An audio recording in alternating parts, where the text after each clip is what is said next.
Now we all know the typical forms of autoing, auto-hitting, character control, and what some aren't familiar with, which is skipping steps. These are autos that cannot be overlooked. But when it comes to the deep, intricate parts of roleplay fighting, there are many autos and God mode that many overlook. This gives evidence that the roleplay fighting system is imperfect no matter how many rules anyone tries to add, because there will always be something that is missing. Looking into someone's eyes. Now we all know the technique that, when someone looks into someone else's eyes, something happens to them, either they turn to stone or something else happens. But in the form of authentic roleplay fighting, it can never happen correctly, and anything that tries to say otherwise will be incorrect and biased. Here's why. Everything the character is doing has to be stated, or written down. If the character doesn't state they looked into the eyes of the opponent, then it virtually never happened. And the opponent can't say that their opponent looked into their eyes without them actually saying it, or it would be controlling their character, aka puppeteering. And if their bio says that they have this type of ability, any statement to avoid the ability beforehand would be metagaming, because they have to know in real life what it is in order to build an attempt on not to fall into it. Where in roleplay, the character would have no idea about it unless they took a glance at the opponent's eyes, or whatever the case may be, and felt some type of energy surge. That would cause them to sense the quality of the ability. The only way to make this ability possible is for the user to say that their ability activates and that the radiation of the ability gave a sense that made you want to look them in the eyes. The opponent will then have to draw a conclusion that allowed them to lead their mind elsewhere, like staying focused on their mission, because any other way would just lead to an invalidation or an auto. Blink of an eye. This is my favorite because it actually can build a simple picture of how fast something is traveling from point A to point B. The problem is, the blink of an eye is not a speed, but a time frame that indicates the lifespan of a subject. The time frame of a heartbeat and snap of the fingers represents the lifespan of something from start to finish. If I ran, moved, charged, and punched all in the blink of an eye, everything would technically be moving at the same speed, and my body would not be moving in a realistic way.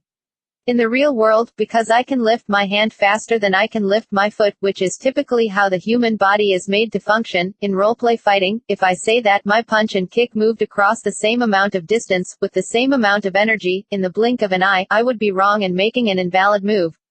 Because, even with all your effort, you cannot make your foot reach the same distance from point A to point B at the same time with your hand. It is impossible. The only way to justify this phrase and activity is to add a measurement of distance to the field. But there is still one flaw: 10 feet is different from 10 miles.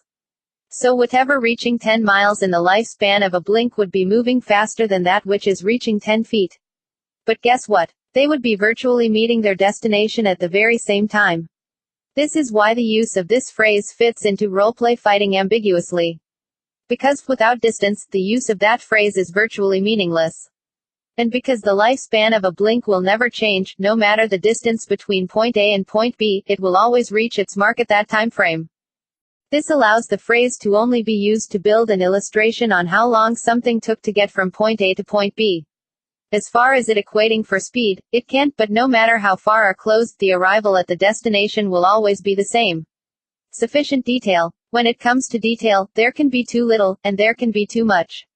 When it comes to Old World, it says, your stance, or bio, the detail of your character, appearance or weapon and ability, must be transcribed into the post, to where it at least gives a reference to your belongings. The depth of things does not have to be stated until it is fully revealed in actual roleplay time. In example, wearing a long coat, something was protruding out underneath his coat, as if it was some type of holstered item. Until the item is revealed, it doesn't have to be detailed. However, once the user does decide to reveal it, they must detail the properties and characteristics of the item, consisting length, structure, material, operation, etc., in order to legitimize it into existence.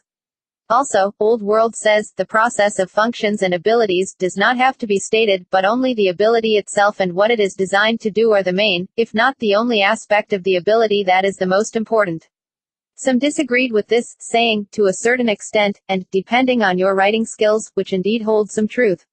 However, the full nature of the conclusion is inconsistent. In other words, since there is no real true authentic line to draw to say, this is enough detail, there will always be the phrase, to a certain extent, which can only be claimed through a bias reasoning, because, enough for me may not be enough for you, and enough for you may not be enough for someone else. And any excuse can be raised to justify the reasoning based on how deep, or technical, someone needs to be. This is why it makes perfect sense to say that you don't need to detail the processes of your abilities. Because the most important aspect of such, is what the abilities actually are and what they actually do. The process between the two is genuinely irrelevant. Thus, the opponent can't say, you didn't state the process of how you were able to manipulate magic within your hand.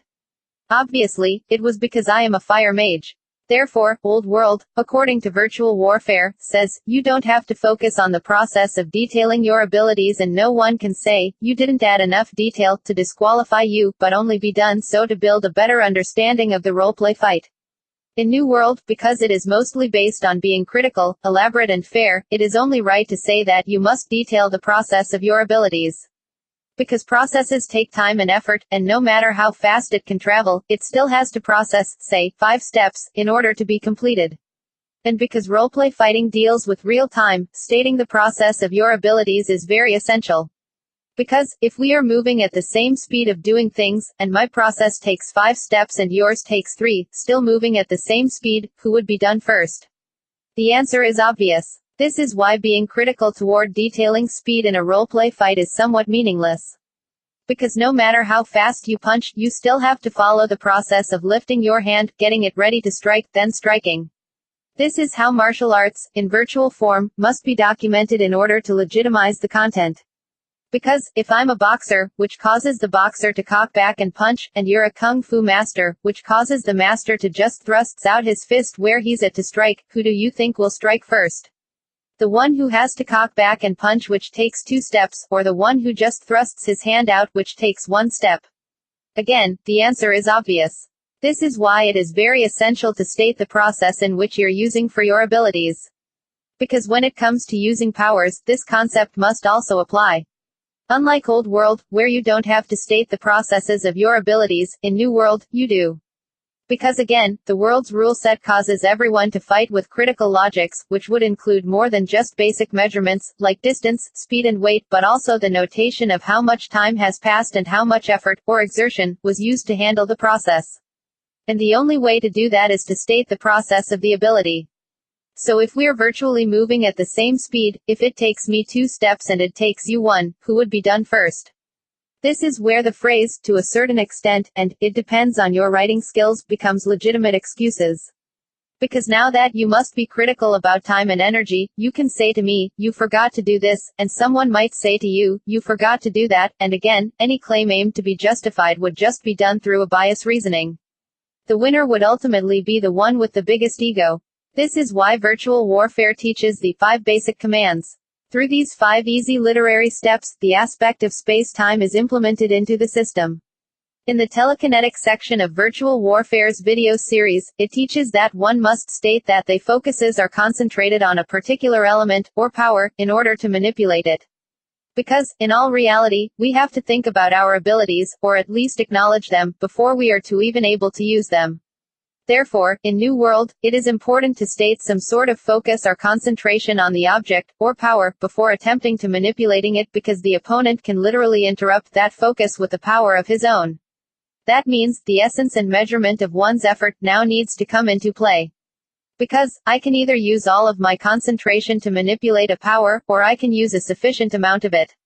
This means, abilities like mind control are capable of being executed. Because, if I attempt to control someone's mind, I have to focus to do it.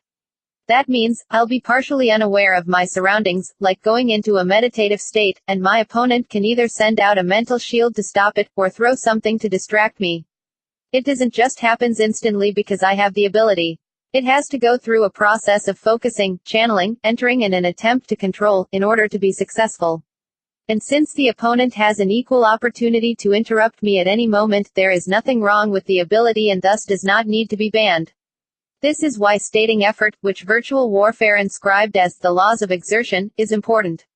Because if I attempt to control my opponent's mind, with all of my strength, my opponent has to match that strength to resist.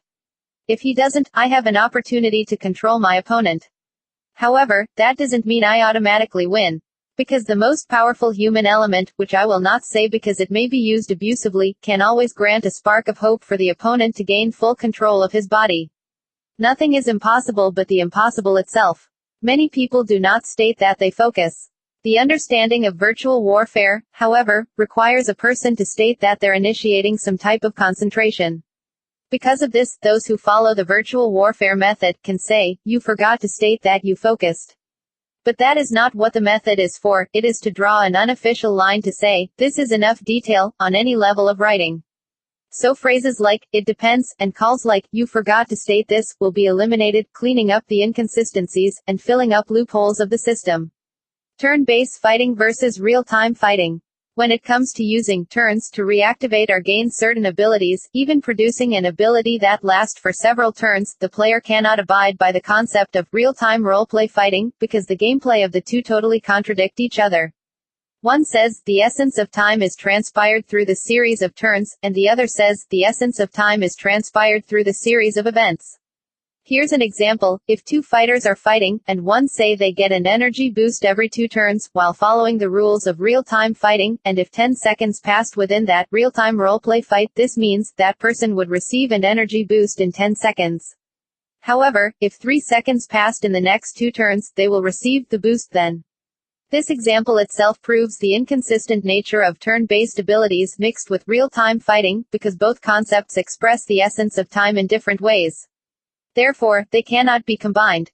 The only way to fully legitimize the concept of turn-based fighting, in such a way, is to strictly keep it that way. That means, the opponent has a turn to do virtually anything they want. In example, take 3 minutes to charge a super chi blast, just because it is their turn. This means, the concept of interruptions cannot be used to cancel out an attack, because the opponent has to react to the implications of the attack first before commencing his own. Because if you do, it will be the increments of time that will be governing the fight, not turns. This will corrupt the system. If my opponent is using his turn to detail an ability that would take their character 1 minute to perform, and I attempt to interrupt him after 10 seconds of his performance, after he reacts to the interruption, it will be my turn again. And with my character receiving a boost every 2 turns, I will be gaining that boost while replying to his reaction of the interruption. This corrupts the system, because someone can gain something every 2 turns, always attempt an interruption, and always gain that extra boost at that time. However, doing this creates inconsistencies. Because in real time, I would technically be receiving that boost during my interruption. And because the actions was initially documented without the boost, it would become an inconsistency and therefore invalid, because the ability comes during the second turn, which, in real time, would be the time interruption was initiated. One person attacks, the other counters. There is virtually no need for interruptions. This how it used to be in the days before virtual warfare's 13-year-long journey. Unfortunately, when the idea of roleplay fighting using real-time implications was revealed, instead of taking on the new method of roleplay fighting altogether, it was stripped of its valuables, e.g., the idea of interruptions, which is not a turn-based idea, or even a phrase to fit a turn-based gameplay, but an automatic situation that happens when following the method of real-time roleplay fighting. Real-time roleplay fighting implements the essence of time and effort. These two elements can only be documented by commencing the fight, not through a turn-for-turn basis, where you can only react to the attack, and not the procedures before it, leaving no room for the concept of interruptions, but through an action-for-action basis, where interruptions are carried out through the implementation of time, action for a reaction, with the real-time roleplay fighting methods.